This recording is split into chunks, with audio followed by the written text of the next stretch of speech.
ಸೀಗೆ ಹುಣ್ಣಿಮೆ ದಿವಸ ಐತಿಹಾಸಿಕ ಹುಲಿಗೆಮ್ಮ ದೇವಸ್ಥಾನದಲ್ಲಿ ಕಾಲು ತುಳಿದಂತಹ ಪರಿಸ್ಥಿತಿ ನಿರ್ಮಾಣವಾಗಿತ್ತು. ಇದಕ್ಕೆಲ್ಲ ಮೂಲ ಕಾರಣ ಏನಂತಂದರೆ ಇಲ್ಲಿರುವಂಥ ರಸ್ತೆಯನ್ನು ಏನಂತಂದರೆ ಅತಿಕ್ರಮಣ ಮಾಡಿದ್ರು, ಅನಧಿಕೃತವಾಗಿ ಕಟ್ಟಡಗಳನ್ನು ನಿರ್ಮಾಣ ಮಾಡಿದ್ರು. ಇದೇ ಒಂದು ಕಾರಣಕ್ಕೆ ಲಕ್ಷಾಂತರ ಜನರು ಭಕ್ತರು ಸೇರಿದಂಥ ಸಂದರ್ಭದಲ್ಲಿ ಕಾಲು ತುಳಿದಂತಹ ಪರಿಸ್ಥಿತಿ ನಿರ್ಮಾಣವಾಗಿ ವೃದ್ಧರು, ಮಕ್ಕಳು ಎಲ್ಲರೂ ಕೂಡ ಉಸಿರಾಟಕ್ಕೆ ಸಿಲುಕಿದ್ರು. ಏನಂತಂದರೆ ಸಿಕ್ಕಾಪಟ್ಟೆ ಏನಂತಾರೆ ಒಂದು ರೀತಿ ಟ್ರಾಫಿಕ್ ಜಾಮ್ ಉಂಟಾಗಿತ್ತು. ಇದಕ್ಕೆಲ್ಲ ಮೂಲ ಕಾರಣ ಅನಧಿಕೃತವಾಗಿ ಕಟ್ಟಡಗಳನ್ನು ರಸ್ತೆ ಮೇಲೆ ನಿರ್ಮಾಣ ಮಾಡಿರೋದು. ಸದ್ಯ ಏನಂತಂದರೆ ಜಿಲ್ಲಾಡಳಿತ ಈ ಎಲ್ಲವನ್ನ ಅನಧಿಕೃತ ಕಟ್ಟಡಗಳನ್ನು ತೆರವು ಮಾಡ್ತಾ ಇದೆ. ಸದ್ಯ ಈ ಒಂದು ಮುಖ್ಯ ರಸ್ತೆಯಲ್ಲಿರುವಂಥ ದೃಶ್ಯಗಳನ್ನು ನಾನು ನಿಮಗೆ ತೋರಿಸ್ತಾ ಹೋಗ್ತೀನಿ. ನೀವು ನೋಡ್ತಾ ಇರ್ಬೋದು, ನಗರಸಭೆ ವತಿಯಿಂದ ಏನಂತಂದರೆ 10ಕ್ಕೂ ಹೆಚ್ಚು JCBಗಳ ಮೂಲಕ ಎಲ್ಲವನ್ನ ತೆರವುಗೊಳಿಸುವಂಥ ಒಂದು ಕೆಲಸ ನಡೀತಾ ಇದೆ. ಏನಂತಂದರೆ ಇಲ್ಲಿರುವಂತಹ ದೇವಸ್ಥಾನದ ಆಡಳಿತ ಮಂಡಳಿಯ ಅಧೀನದಲ್ಲಿರ್ತಕ್ಕಂತಹ ಏನು ಶಾಪಿಂಗ್ ಕಾಂಪ್ಲೆಕ್ಸ್ಗಳು ಏನಿದಾವೆ ಅವೆಲ್ಲವನ್ನ ಈಗಾಗಲೇ ಟೆಂಡರ್ ಮಾಡಿ ಜನರಿಗೆ ಒಂದು ವ್ಯಾಪಾರವನ್ನು ಮಾಡಲಿಕ್ಕೆ ಕೊಟ್ಟಿದ್ರು. ಆದರೆ ಈ ಟೆಂಡರನ್ನು ಪಡೆದಂತಹ ವ್ಯಾಪಾರಸ್ಥರು ಹೇಳಿದ್ರು ಅದರ ಎದುರುಗಡೆ ಇರತಕ್ಕಂತಹ ಫುಟ್ಪಾತನ್ನು ಕೂಡ ಅತಿಕ್ರಮಣವನ್ನು ಮಾಡಿಕೊಂಡು ಅನಧಿಕೃತವಾಗಿ ಕಟ್ಟಡಗಳನ್ನು ನಿರ್ಮಾಣ ಮಾಡಿದರು. ಈ ಹಿನ್ನೆಲೆಯಲ್ಲಿ ಫುಟ್ಪಾತ್ ಮೇಲೆ ಜನರಿಗೆ ಓಡಾಡಲಿಕ್ಕೆ ತೊಂದರೆಯಾಗಿ ರಸ್ತೆಯ ಮೇಲೇ ಜನರು ಓಡಾಡ್ತಕ್ಕಂಥ ಪರಿಸ್ಥಿತಿ ಇತ್ತು. ಏನಂತಂದರೆ ಸೀಗೆ ಹುಣ್ಣಿಮೆ ದಿವಸ ಲಕ್ಷಾಂತರ ಜನರು ಭಕ್ತರು ಇಲ್ಲಿ ಬಂದಿರೋದ್ರಿಂದ ಏನಂತಂದರೆ ಒಂದು ಟ್ರಾಫಿಕ್ ಜಾಮ್ ಉಂಟಾಗಿತ್ತು. ಅದರ ಮಧ್ಯದಲ್ಲಿ ಸಿಲುಕಿದಂತಹ ವೃದ್ಧರು, ಮಕ್ಕಳು ಕೂಡ ಏನಂತಂದರೆ ಉಸಿರಾಟದ ತೊಂದರೆಯಿಂದ ಕೂಡ ಬಳಲ್ತಾ ಇದ್ರು. ಒಂದು ರೀತಿ ಹೇಳ್ಬೇಕಂದ್ರೆ ಕಾಲು ತುಳಿದಂತಹ ಪರಿಸ್ಥಿತಿ ಕೂಡ ನಿರ್ಮಾಣವಾಗಿತ್ತು. ಈ ಒಂದು ಘಟನೆಯಿಂದ ಈಗಾಗಲೇ ಜಿಲ್ಲಾಡಳಿತ ಒಂದು ಎಚ್ಚೆತ್ತುಕೊಂಡಿದೆ. ಹೀಗಾಗಿ ಕಳೆದ 3 ದಿನಗಳಿಂದ ನಿರಂತರವಾಗಿ ಈ ಒಂದು ಕಟ್ಟಡಗಳನ್ನು ತೆರವುಗೊಳಿಸುವಲ್ಲಿ ಮುಂದಾಗಿತ್ತು. ಆದರೆ ಈ ಒಂದು ತೆರವುಗೊಳಿಸಲು ಬಂದಂತಹ ಸಂದರ್ಭದಲ್ಲಿ ಒಂದು ರೀತಿ ಅಧಿಕಾರಿಗಳೇ ಶಾಕ್ ಆಗಿದ್ದಾರೆ. ಯಾಕಂದರೆ ಸಂಪೂರ್ಣವಾಗಿ ಇರ್ತಕ್ಕಂತಹ ಫುಟ್ಪಾತನ್ನು ಇಲ್ಲಿರುವಂತಹ ವ್ಯಾಪಾರಿಗಳು ಒಂದು ರೀತಿ ಏನಂತಂದರೆ ಅತಿಕ್ರಮಣವನ್ನು ಮಾಡಿಕೊಂಡಿದ್ರು. ಹೀಗಾಗಿ ಬಂದಂತಹ ಭಕ್ತರಿಗೆ ಇಲ್ಲಿ ಓಡಾಡಲಿಕ್ಕೆ ಜಾಗ ಇರ್ತಿರಲಿಲ್ಲ. ಅದೇ ಒಂದು ಕಾರಣಕ್ಕೆ ಈ ಒಂದು ಕಾಲು ತುಳಿದಂತಹ ಪರಿಸ್ಥಿತಿ ನಿರ್ಮಾಣವಾಗಿತ್ತು ಅನ್ನೋದು ಮೇಲ್ನೋಟಕ್ಕೆ ಕಂಡು ಬರ್ತಾ ಇದೆ. ಇದು ಒಂದು ರೀತಿ ಆದರೆ ಸುಮಾರು ವರ್ಷಗಳಿಂದ ಈ ವ್ಯಾಪಾರಸ್ಥರು ಈ ಫುಟ್ಪಾತನ್ನು ಒಂದು ರೀತಿ ಅತಿಕ್ರಮಣವನ್ನು ಮಾಡಿಕೊಂಡು ವ್ಯಾಪಾರವನ್ನು ಮಾಡ್ತಾಯಿದ್ರು. ಈ ಒಂದು ಹುಲಿಗೆಮ್ಮ ದೇವಸ್ಥಾನದ ಎದುರುಗಡೆ ಇಷ್ಟೆಲ್ಲ ಆಗ್ತಾ ಇದ್ರು. ಇಲ್ಲಿರುವಂಥ ಅಧಿಕಾರಿಗಳು ಏನು ಮಾಡ್ತಾಯಿದ್ರು ಅನ್ನುವಂಥ ಒಂದು ಪ್ರಶ್ನೆ ಇಲ್ಲಿರುವಂಥ ಜನರಲ್ಲಿ ಕಾಡ್ತಾ ಇದೆ.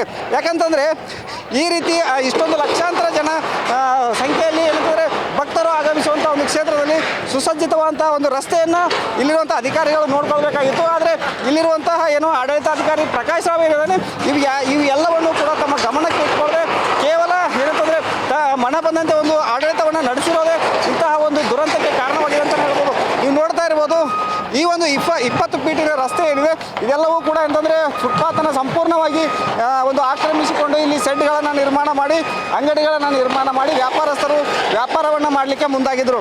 ಇದು ಒಂದೇ ಕಾರಣದಿಂದ ಇಂತಹ ಒಂದು ದೊಡ್ಡ ದುರಂತಕ್ಕೆ ಕಾರಣವಾಗಿದೆ. ಅಂತಂದರೆ ಅದೃಷ್ಟವಶಾತ್ ಸಣ್ಣ ಪ್ರಮಾಣದಲ್ಲಿ ಒಂದು ಅವ್ಯವಸ್ಥೆ ಆಗಿರೋದ್ರಿಂದ ಸಣ್ಣ ಪ್ರಮಾಣದಲ್ಲಿ ಇಂಥ ಒಂದು ಘಟನೆ ನಡೆದಿದ್ದು ದೊಡ್ಡ ದುರಂತ ಒಂದು ತಪ್ಪಿದೆ ಅಂತಲೇ ಹೇಳ್ಬೋದು. ಸದ್ಯ ಈಗ ಕಳೆದ 3 ದಿನಗಳಿಂದ ಜಿಲ್ಲಾಡಳಿತ ಅಧಿಕಾರಿಗಳು ನಿರಂತರವಾಗಿ ಎಲ್ಲ ಅಂಗಡಿ ವ್ಯಾಪಾರಸ್ಥರಿಗೆ ಒಂದು ನೋಟಿಸನ್ನು ನೀಡಿದರು. ಕೆಲವಷ್ಟು ಜನ ಸ್ವಯಂ ಪ್ರೇರಿತವಾಗಿ ಎಲ್ಲವನ್ನು ತೆರವುಗೊಳಿಸಿದರು. ಆದರೆ ಇನ್ನೂ ಕೆಲವಷ್ಟು ಜನ ಏನಂತಂದರೆ ಇದನ್ನು ತೆರವುಗೊಳಿಸಲು ಹಿಂದೇಟನ್ನು ಹಾಕಿದಂಥ ಸಂದರ್ಭದಲ್ಲಿ ಈಗ JCBಗಳ ಮೂಲಕ ಎಲ್ಲವನ್ನು ಕ್ಲಿಯರ್ ಮಾಡುವಂಥ ಕೆಲಸಕ್ಕೆ ಮುಂದಾಗಿದ್ದಾರೆ. ನೀವು ದೃಶ್ಯಗಳಲ್ಲಿ ನೋಡ್ತಾ ಇರ್ಬೋದು. JCB ಬಂದಂಥ ಸಂದರ್ಭದಲ್ಲಿಯೂ ಕೂಡ ಈಗ ಕೆಲವಷ್ಟು ವ್ಯಾಪಾರಸ್ಥರು ತಮ್ಮ ವಸ್ತುಗಳನ್ನು ಏನಂತಂದರೆ ವಾಹನದಲ್ಲಿ ಶಿಫ್ಟ್ ಮಾಡುವಂಥ ಒಂದು ಕೆಲಸ ನಡೀತಾ ಇದೆ. ಆದರೆ ಏನಂತಂದರೆ ಈಗಾಗಲೇ ನಿರಂತರವಾಗಿ ಈ ಸಂಪೂರ್ಣವಾಗಿ 20 ಫೀಟ್ ರಸ್ತೆ ಏನಿದೆ ಈ ಎಲ್ಲ ರಸ್ತೆಯನ್ನು ಸಂಪೂರ್ಣವಾಗಿ ಕ್ಲಿಯರ್ ಮಾಡಿ ಏನಂತಂದರೆ ಜನರಿಗೆ ಓಡಾಡಲಿಕ್ಕೆ ಮತ್ತು ವಾಹನಗಳು ಓಡಾಡಲಿಕ್ಕೆ ಒಂದು ವ್ಯವಸ್ಥೆಯನ್ನು ಮಾಡಿಕೊಡುವಂಥ ಒಂದು ಕಾರ್ಯಕ್ಕೆ ಇಲ್ಲಿರುವಂಥ ಜಿಲ್ಲಾಡಳಿತ ಮುಂದಾಗಿದೆ ಅಂತಲೇ ಹೇಳ್ಬೋದು. ಹಿರೇಮಠ್ ರಿಪಬ್ಲಿಕ್ ಕನ್ನಡ, ಕೊಪ್ಪಳ. ಸೀಗೆ ಹುಣ್ಣಿಮೆ ದಿವಸ ಐತಿಹಾಸಿಕ ಹುಲಿಗೆಮ್ಮ ದೇವಸ್ಥಾನದಲ್ಲಿ ಕಾಲು ತುಳಿದಂತಹ ಪರಿಸ್ಥಿತಿ ನಿರ್ಮಾಣವಾಗಿತ್ತು. ಇದಕ್ಕೆಲ್ಲ ಮೂಲ ಕಾರಣ ಏನಂತಂದರೆ ಇಲ್ಲಿರುವಂಥ ರಸ್ತೆಯನ್ನು ಏನಂತಂದರೆ ಅತಿಕ್ರಮಣ ಮಾಡಿದ್ರು, ಅನಧಿಕೃತವಾಗಿ ಕಟ್ಟಡಗಳನ್ನು ನಿರ್ಮಾಣ ಮಾಡಿದ್ರು. ಇದೇ ಒಂದು ಕಾರಣಕ್ಕೆ ಲಕ್ಷಾಂತರ ಜನರು ಭಕ್ತರು ಸೇರಿದಂಥ ಸಂದರ್ಭದಲ್ಲಿ ಕಾಲು ತುಳಿದಂತಹ ಪರಿಸ್ಥಿತಿ ನಿರ್ಮಾಣವಾಗಿ ವೃದ್ಧರು, ಮಕ್ಕಳು ಎಲ್ಲರೂ ಕೂಡ ಉಸಿರಾಟಕ್ಕೆ ಸಿಲುಕಿದ್ರು. ಏನಂತಂದರೆ ಸಿಕ್ಕಾಪಟ್ಟೆ ಒಂದು ರೀತಿ ಟ್ರಾಫಿಕ್ ಜಾಮ್ ಉಂಟಾಗಿತ್ತು. ಇದಕ್ಕೆಲ್ಲ ಮೂಲ ಕಾರಣ ಅನಧಿಕೃತವಾಗಿ ಕಟ್ಟಡಗಳನ್ನು ರಸ್ತೆ ಮೇಲೆ ನಿರ್ಮಾಣ ಮಾಡಿರೋದು. ಸದ್ಯ ಏನಂತಂದರೆ ಜಿಲ್ಲಾಡಳಿತ ಈ ಎಲ್ಲವನ್ನ ಅನಧಿಕೃತ ಕಟ್ಟಡಗಳನ್ನು ತೆರವು ಮಾಡ್ತಾ ಇದೆ. ಸದ್ಯ ಈ ಒಂದು ಮುಖ್ಯ ರಸ್ತೆಯಲ್ಲಿರುವಂಥ ದೃಶ್ಯಗಳನ್ನು ನಾನು ನಿಮಗೆ ತೋರಿಸ್ತಾ ಹೋಗ್ತೀನಿ. ನೀವು ನೋಡ್ತಾ ಇರ್ಬೋದು, ನಗರಸಭೆ ವತಿಯಿಂದ ಏನಂತಂದರೆ 10ಕ್ಕೂ ಹೆಚ್ಚು JCBಗಳ ಮೂಲಕ ಎಲ್ಲವನ್ನು ತೆರವುಗೊಳಿಸುವಂಥ ಒಂದು ಕೆಲಸ ನಡೀತಾ ಇದೆ. ಏನಂತಂದರೆ ಇಲ್ಲಿರುವಂತಹ ದೇವಸ್ಥಾನದ ಆಡಳಿತ ಮಂಡಳಿಯ ಅಧೀನದಲ್ಲಿರ್ತಕ್ಕಂತಹ ಶಾಪಿಂಗ್ ಕಾಂಪ್ಲೆಕ್ಸ್ಗಳು ಏನಿದಾವೆ ಅವೆಲ್ಲವನ್ನು ಈಗಾಗಲೇ ಟೆಂಡರ್ ಮಾಡಿ ಜನರಿಗೆ ಒಂದು ವ್ಯಾಪಾರವನ್ನು ಮಾಡಲಿಕ್ಕೆ ಕೊಟ್ಟಿದ್ರು. ಆದರೆ ಈ ಟೆಂಡರನ್ನು ಪಡೆದಂತಹ ವ್ಯಾಪಾರಸ್ಥರು ಹೇಳಿದ್ರು ಅದರ ಎದುರುಗಡೆ ಇರತಕ್ಕಂತಹ ಫುಟ್ಪಾತನ್ನು ಕೂಡ ಅತಿಕ್ರಮಣವನ್ನು ಮಾಡಿಕೊಂಡು ಅನಧಿಕೃತವಾಗಿ ಕಟ್ಟಡಗಳನ್ನು ನಿರ್ಮಾಣ ಮಾಡಿದ್ರು. ಈ ಹಿನ್ನೆಲೆಯಲ್ಲಿ ಫುಟ್ಪಾತ್ ಮೇಲೆ ಜನರಿಗೆ ಓಡಾಡಲಿಕ್ಕೆ ಏನು ತೊಂದರೆಯಾಗಿ ರಸ್ತೆಯ ಮೇಲೇ ಜನರು ಓಡಾಡ್ತಕ್ಕಂಥ ಪರಿಸ್ಥಿತಿ ಇತ್ತು. ಏನಂತಂದರೆ ಸೀಗೆ ಹುಣ್ಣಿಮೆ ದಿವಸ ಲಕ್ಷಾಂತರ ಜನರು ಭಕ್ತರು ಇಲ್ಲಿ ಬಂದಿರೋದ್ರಿಂದ ಏನಂತಂದರೆ ಒಂದು ಏನು ಟ್ರಾಫಿಕ್ ಜಾಮ್ ಉಂಟಾಗಿತ್ತು. ಅದರ ಮಧ್ಯದಲ್ಲಿ ಸಿಲುಕಿದಂತಹ ವೃದ್ಧರು ಮಕ್ಕಳು ಕೂಡ ಏನಂತಂದರೆ ಉಸಿರಾಟದ ತೊಂದರೆಯಿಂದ ಕೂಡ ಬಳಲ್ತಾ ಇದ್ರು. ಒಂದು ರೀತಿ ಹೇಳ್ಬೇಕಂದ್ರೆ ಕಾಲು ತುಳಿದಂತಹ ಪರಿಸ್ಥಿತಿ ಕೂಡ ನಿರ್ಮಾಣವಾಗಿತ್ತು. ಈ ಒಂದು ಘಟನೆಯಿಂದ ಈಗಾಗಲೇ ಜಿಲ್ಲಾಡಳಿತ ಒಂದು ಎಚ್ಚೆತ್ತುಕೊಂಡಿದೆ. ಹೀಗಾಗಿ ಕಳೆದ 3 ದಿನಗಳಿಂದ ನಿರಂತರವಾಗಿ ಈ ಒಂದು ಕಟ್ಟಡಗಳನ್ನು ತೆರವುಗೊಳಿಸುವಲ್ಲಿ ಮುಂದಾಗಿತ್ತು. ಆದರೆ ಈ ಒಂದು ತೆರವುಗೊಳಿಸಲು ಬಂದಂತಹ ಸಂದರ್ಭದಲ್ಲಿ ಒಂದು ರೀತಿ ಅಧಿಕಾರಿಗಳೇ ಶಾಕ್ ಆಗಿದ್ದಾರೆ. ಯಾಕಂದರೆ ಸಂಪೂರ್ಣವಾಗಿ ಇರ್ತಕ್ಕಂತಹ ಫುಟ್ಪಾತನ್ನು ಇಲ್ಲಿರುವಂತಹ ವ್ಯಾಪಾರಿಗಳು ಒಂದು ರೀತಿ ಏನಂತಂದರೆ ಅತಿಕ್ರಮಣವನ್ನು ಮಾಡಿಕೊಂಡಿದ್ರು. ಹೀಗಾಗಿ ಬಂದಂತಹ ಭಕ್ತರಿಗೆ ಇಲ್ಲಿ ಓಡಾಡಲಿಕ್ಕೆ ಜಾಗ ಇರ್ತಿರಲಿಲ್ಲ. ಅದೇ ಒಂದು ಕಾರಣಕ್ಕೆ ಈ ಒಂದು ಕಾಲು ತುಳಿದಂತಹ ಪರಿಸ್ಥಿತಿ ನಿರ್ಮಾಣವಾಗಿತ್ತು ಅನ್ನೋದು ಮೇಲ್ನೋಟಕ್ಕೆ ಕಂಡು ಬರ್ತಾ ಇದೆ. ಇದು ಒಂದು ರೀತಿ ಆದರೆ ಏನು ಸುಮಾರು ವರ್ಷಗಳಿಂದ ಈ ವ್ಯಾಪಾರಸ್ಥರು ಈ ಫುಟ್ಪಾತನ್ನು ಒಂದು ರೀತಿ ಅತಿಕ್ರಮಣವನ್ನು ಮಾಡಿಕೊಂಡು ವ್ಯಾಪಾರವನ್ನು ಮಾಡ್ತಾಯಿದ್ರು. ಈ ಒಂದು ಹುಲಿಗೆಮ್ಮ ದೇವಸ್ಥಾನದ ಎದುರುಗಡೆ ಇಷ್ಟೆಲ್ಲ ಆಗ್ತಾ ಇದ್ರು. ಇಲ್ಲಿರುವಂಥ ಅಧಿಕಾರಿಗಳು ಏನು ಮಾಡ್ತಾಯಿದ್ರು ಅನ್ನುವಂಥ ಒಂದು ಪ್ರಶ್ನೆ ಇಲ್ಲಿರುವಂಥ ಜನರಲ್ಲಿ ಕಾಡ್ತಾ ಇದೆ. ಯಾಕಂತಂದರೆ ಈ ರೀತಿ ಇಷ್ಟೊಂದು ಲಕ್ಷಾಂತರ ಜನ ಸಂಖ್ಯೆಯಲ್ಲಿ ಏನಂತಂದರೆ ಭಕ್ತರು ಆಗಮಿಸುವಂಥ ಒಂದು ಕ್ಷೇತ್ರದಲ್ಲಿ ಸುಸಜ್ಜಿತವಾದಂಥ ಒಂದು ರಸ್ತೆಯನ್ನು ಇಲ್ಲಿರುವಂಥ ಅಧಿಕಾರಿಗಳು ನೋಡ್ಕೊಳ್ಬೇಕಾಗಿತ್ತು. ಆದರೆ ಇಲ್ಲಿರುವಂತಹ ಏನು ಆಡಳಿತಾಧಿಕಾರಿ ಪ್ರಕಾಶ್ ರಾವ್ ಏನಿದ್ದಾನೆ ಇವು ಎಲ್ಲವನ್ನು ಕೂಡ ತಮ್ಮ ಗಮನಕ್ಕೆ ಇಟ್ಕೊಳ್ಳದೆ ಕೇವಲ ಏನಂತಂದರೆ ಮನ ಬಂದಂತೆ ಒಂದು ಆಡಳಿತವನ್ನು ನಡೆಸಿರೋದೇ ಇಂತಹ ಒಂದು ದುರಂತಕ್ಕೆ ಕಾರಣವಾಗಿದೆ ಅಂತ ಹೇಳ್ಬೋದು. ನೀವು ನೋಡ್ತಾ ಇರ್ಬೋದು ಈ ಒಂದು 20 ಫೀಟಿನ ರಸ್ತೆ ಏನಿದೆ ಇದೆಲ್ಲವೂ ಕೂಡ ಅಂತಂದರೆ ಫುಟ್ಪಾತನ್ನು ಸಂಪೂರ್ಣವಾಗಿ ಒಂದು ಆಕ್ರಮಿಸಿಕೊಂಡು ಇಲ್ಲಿ ಸೆಡ್ಗಳನ್ನು ನಿರ್ಮಾಣ ಮಾಡಿ ಅಂಗಡಿಗಳನ್ನು ನಿರ್ಮಾಣ ಮಾಡಿ ವ್ಯಾಪಾರಸ್ಥರು ವ್ಯಾಪಾರವನ್ನು ಮಾಡಲಿಕ್ಕೆ ಮುಂದಾಗಿದ್ದರು. ಇದೊಂದೇ ಕಾರಣದಿಂದ ಇಂತಹ ಒಂದು ದೊಡ್ಡ ದುರಂತಕ್ಕೆ ಕಾರಣವಾಗಿದೆ. ಅಂತಂದರೆ ಅದೃಷ್ಟವಶಾತ್ ಏನು ಸಣ್ಣ ಪ್ರಮಾಣದಲ್ಲಿ ಒಂದು ಏನು ಅವ್ಯವಸ್ಥೆ ಆಗಿರೋದ್ರಿಂದ ಸಣ್ಣ ಪ್ರಮಾಣದಲ್ಲಿ ಇಂಥ ಒಂದು ಘಟನೆ ನಡೆದಿದ್ದು ಏನಂದರೆ ದೊಡ್ಡ ದುರಂತ ಒಂದು ತಪ್ಪಿದೆ ಅಂತಲೇ ಹೇಳ್ಬೋದು. ಸದ್ಯ ಈಗ ಕಳೆದ 3 ದಿನಗಳಿಂದ ಜಿಲ್ಲಾಡಳಿತ ಅಧಿಕಾರಿಗಳು ನಿರಂತರವಾಗಿ ಎಲ್ಲ ಅಂಗಡಿ ಏನು ವ್ಯಾಪಾರಸ್ಥರಿಗೆ ಒಂದು ನೋಟಿಸನ್ನು ನೀಡಿದರು. ಕೆಲವಷ್ಟು ಜನ ಸ್ವಯಂ ಪ್ರೇರಿತವಾಗಿ ಎಲ್ಲವನ್ನು ತೆರವುಗೊಳಿಸಿದರು. ಆದರೆ ಇನ್ನೂ ಕೆಲವಷ್ಟು ಜನ ಏನಂತಂದರೆ ಇದನ್ನು ತೆರವುಗೊಳಿಸಲು ಹಿಂದೇಟನ್ನು ಹಾಕಿದಂಥ ಸಂದರ್ಭದಲ್ಲಿ ಈಗ JCBಗಳ ಮೂಲಕ ಎಲ್ಲವನ್ನು ಕ್ಲಿಯರ್ ಮಾಡುವಂಥ ಕೆಲಸಕ್ಕೆ ಮುಂದಾಗಿದ್ದಾರೆ. ನೀವು ದೃಶ್ಯಗಳಲ್ಲಿ ನೋಡ್ತಾ ಇರ್ಬೋದು. JCB ಬಂದಂಥ ಸಂದರ್ಭದಲ್ಲಿಯೂ ಕೂಡ ಈಗ ಕೆಲವಷ್ಟು ವ್ಯಾಪಾರಸ್ಥರು ತಮ್ಮ ವಸ್ತುಗಳನ್ನು ಏನಂತಂದರೆ ವಾಹನದಲ್ಲಿ ಶಿಫ್ಟ್ ಮಾಡುವಂಥ ಒಂದು ಕೆಲಸ ನಡೀತಾ ಇದೆ. ಆದರೆ ಏನಂತಂದರೆ ಈಗಾಗಲೇ ನಿರಂತರವಾಗಿ ಈ ಸಂಪೂರ್ಣವಾಗಿ 20 ಫೀಟ್ ರಸ್ತೆ ಏನಿದೆ ಈ ಎಲ್ಲ ರಸ್ತೆಯನ್ನು ಸಂಪೂರ್ಣವಾಗಿ ಕ್ಲಿಯರ್ ಮಾಡಿ ಏನಂತಂದರೆ ಜನರಿಗೆ ಓಡಾಡಲಿಕ್ಕೆ ಮತ್ತು ವಾಹನಗಳು ಓಡಾಡಲಿಕ್ಕೆ ಒಂದು ವ್ಯವಸ್ಥೆಯನ್ನು ಮಾಡಿಕೊಡುವಂಥ ಒಂದು ಕಾರ್ಯಕ್ಕೆ ಇಲ್ಲಿರುವಂಥ ಜಿಲ್ಲಾಡಳಿತ ಮುಂದಾಗಿದೆ ಅಂತಲೇ ಹೇಳ್ಬೋದು. ಹಿರೇಮಠ್ ರಿಪಬ್ಲಿಕ್ ಕನ್ನಡ, ಕೊಪ್ಪಳ.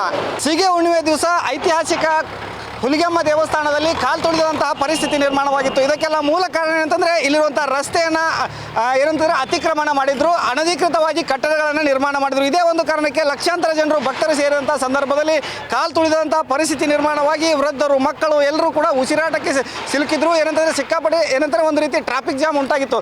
ಇದಕ್ಕೆಲ್ಲ ಮೂಲ ಕಾರಣ ಅನಧಿಕೃತವಾಗಿ ಕಟ್ಟಡಗಳನ್ನು ರಸ್ತೆ ಮೇಲೆ ನಿರ್ಮಾಣ ಮಾಡಿರೋದು. ಸದ್ಯ ಏನಂತಂದರೆ ಜಿಲ್ಲಾಡಳಿತ ಈ ಎಲ್ಲವನ್ನ ಅನಧಿಕೃತ ಕಟ್ಟಡಗಳನ್ನು ತೆರವು ಮಾಡ್ತಾ ಇದೆ. ಸದ್ಯ ಈ ಒಂದು ಮುಖ್ಯ ರಸ್ತೆಯಲ್ಲಿರುವಂಥ ದೃಶ್ಯಗಳನ್ನು ನಾನು ನಿಮಗೆ ತೋರಿಸ್ತಾ ಹೋಗ್ತೀನಿ. ನೀವು ನೋಡ್ತಾ ಇರ್ಬೋದು ನಗರಸಭೆ ವತಿಯಿಂದ ಏನಂತಂದರೆ 10ಕ್ಕೂ ಹೆಚ್ಚು JCBಗಳ ಮೂಲಕ ಎಲ್ಲವನ್ನು ತೆರವುಗೊಳಿಸುವಂಥ ಒಂದು ಕೆಲಸ ನಡೀತಾ ಇದೆ. ಏನಂತಂದರೆ ಇಲ್ಲಿರುವಂತಹ ದೇವಸ್ಥಾನದ ಆಡಳಿತ ಮಂಡಳಿಯ ಏನು ಅಧೀನದಲ್ಲಿರ್ತಕ್ಕಂತಹ ಏನು ಶಾಪಿಂಗ್ ಕಾಂಪ್ಲೆಕ್ಸ್ಗಳು ಏನಿದ್ದಾವೆ ಅವೆಲ್ಲವನ್ನು ಈಗಾಗಲೇ ಟೆಂಡರ್ ಮಾಡಿ ಜನರಿಗೆ ಒಂದು ವ್ಯಾಪಾರವನ್ನು ಮಾಡಲಿಕ್ಕೆ ಕೊಟ್ಟಿದ್ದರು. ಆದರೆ ಈ ಟೆಂಡರನ್ನು ಪಡೆದಂತಹ ವ್ಯಾಪಾರಸ್ಥರು ಹೇಳಿದರು ಅದರ ಎದುರುಗಡೆ ಇರತಕ್ಕಂತಹ ಏನು ಫುಟ್ಪಾತನ್ನು ಕೂಡ ಅತಿಕ್ರಮಣವನ್ನು ಮಾಡಿಕೊಂಡು ಅನಧಿಕೃತವಾಗಿ ಕಟ್ಟಡಗಳನ್ನು ನಿರ್ಮಾಣ ಮಾಡಿದರು. ಈ ಹಿನ್ನೆಲೆಯಲ್ಲಿ ಫುಟ್ಪಾತ್ ಮೇಲೆ ಜನರಿಗೆ ಓಡಾಡಲಿಕ್ಕೆ ಏನು ತೊಂದರೆಯಾಗಿ ರಸ್ತೆಯ ಮೇಲೇ ಜನರು ಓಡಾಡ್ತಕ್ಕಂಥ ಪರಿಸ್ಥಿತಿ ಇತ್ತು. ಏನಂತಂದರೆ ಸೀಗೆ ಹುಣ್ಣಿಮೆ ದಿವಸ ಲಕ್ಷಾಂತರ ಜನರು ಭಕ್ತರು ಇಲ್ಲಿ ಬಂದಿರೋದ್ರಿಂದ ಏನಂತಂದರೆ ಒಂದು ಏನು ಟ್ರಾಫಿಕ್ ಜಾಮ್ ಉಂಟಾಗಿತ್ತು. ಅದರ ಮಧ್ಯದಲ್ಲಿ ಸಿಲುಕಿದಂತಹ ವೃದ್ಧರು ಮಕ್ಕಳು ಕೂಡ ಏನಂತಂದರೆ ಉಸಿರಾಟದ ತೊಂದರೆಯಿಂದ ಕೂಡ ಬಳಲ್ತಾ ಇದ್ರು. ಒಂದು ರೀತಿ ಹೇಳ್ಬೇಕಂದ್ರೆ ಕಾಲು ತುಳಿದಂತಹ ಪರಿಸ್ಥಿತಿ ಕೂಡ ನಿರ್ಮಾಣವಾಗಿತ್ತು.